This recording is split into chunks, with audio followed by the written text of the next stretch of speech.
Spirit's book, Return to Corporeal Life, Part 6, Forgetfulness of the Past. We're delighted to have you here at UR Spirituality, our YouTube channel devoted to offering insightful content on spirituality. This is video 30 of the series dedicated to exploring and understanding the Spirit's book, a must-read for anyone interested in spirituality and spiritual growth. In this episode, we will review the last section of the chapter called Return to Corporeal Life, about the preparations of spirits to reincarnate in denser, material bodies. We will cover questions 391 to 399, which talk about forgetfulness of the past, explaining why spirits forget previous lives when reincarnating. Let's get started.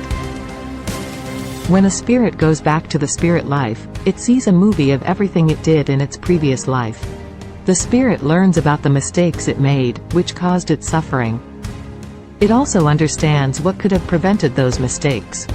It's like watching a movie of our whole life, where we see the good and the not-so-good moments. The spirit wants to get better and fix its mistakes. So, it looks for a new life where it can grow and become a better spirit. It wants to face similar challenges to the ones it struggled with before. These challenges will help the spirit learn and progress. The spirit says, "I want to try again and do better this time." When the spirit begins a new life, it seeks guidance from wiser spirits who can help it improve. These experienced spirits become its guides and mentors on this new journey. Once reincarnated, the spirit can't remember its past life's mistakes. But the guiding spirit helps by giving it an intuition or a feeling when an action or attitude might be wrong or bad. It's like having a little voice inside that warns the spirit to be careful.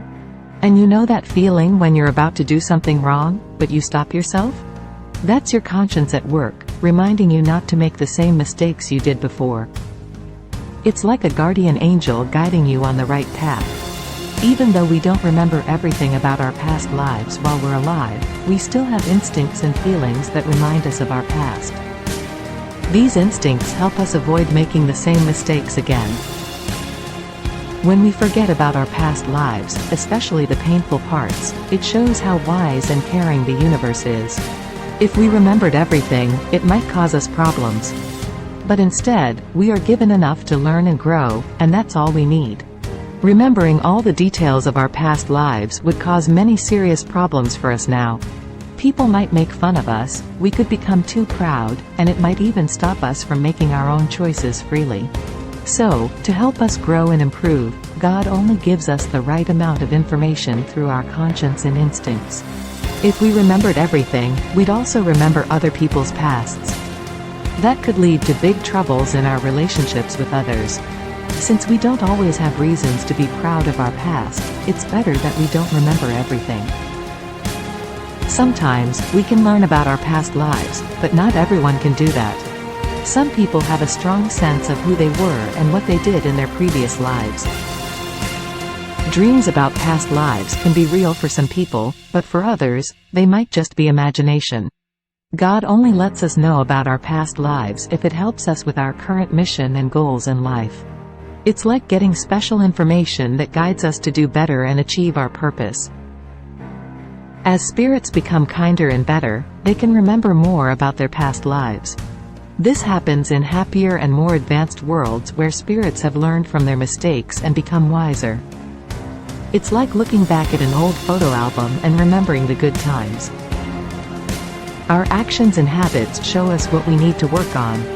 By looking at our behavior, we can see where we need to improve. It's like a mirror reflecting back at us, showing us our strengths and weaknesses. The trials we face match the things we need to learn. For example, if we were too proud, we might face situations that teach us humility. It's like going to a school where each lesson helps us become wiser and kinder. Those who have been greedy and selfish might face poverty. If someone has been unkind and heartless, they may experience tough and difficult situations. A person who has been cruel and oppressive might find themselves in a position of servitude. A bad son, who has not been grateful to their parents, might face a lack of gratitude from their own children. And those who have been lazy and idle might have to work hard and tirelessly. There are various consequences for the different actions we take in life. Overcoming challenges helps us grow and become better spirits. Spirits keep moving forward and don't go backward. The challenges they face are always about the things they need to get better at, not the things they've already done well. It's like always trying to improve and never going back to what you already know. Each experience is like a step on a ladder, taking us higher and closer to being our best selves. It's like climbing a mountain, reaching new heights with every step. When a spirit reaches the end of the term assigned by the providence to its errant life, it picks the challenges that will help it grow and fix its mistakes. If the spirit succeeds in these new challenges, it moves up to a higher level. But if it fails, it gets another chance to try again. Spirits always have the freedom to choose the trials they want to face when they come to the physical world. It's like making choices that will help them learn and become better. When we come to Earth, we forget the details of our past lives. We might have some vague memories, but they don't stay with us for long. Only higher spirits can reveal some past memories to us, but they do it to help us, not just for curiosity. It's like starting a new chapter in a book and not remembering every detail from the previous ones. Yet, a spirit cannot know what its future life will be like while living in a physical body. That's because it depends on how the spirit lives and behaves in its current life. It's like not knowing what will happen tomorrow because it depends on how we live today. Conclusion. As we journey through spiritual life, we get glimpses of our past, like watching a movie unfold before our eyes. We learn from our mistakes and seek a new life to grow and become better. Guided by wiser spirits, we find intuition that helps us avoid repeating old errors. That inner voice, our conscience, becomes our guardian angel, steering us towards the right path. Though we may not remember everything, instincts remind us of our past, helping us avoid the same pitfalls. The universe, in its wisdom, protects us from the burden of remembering every detail.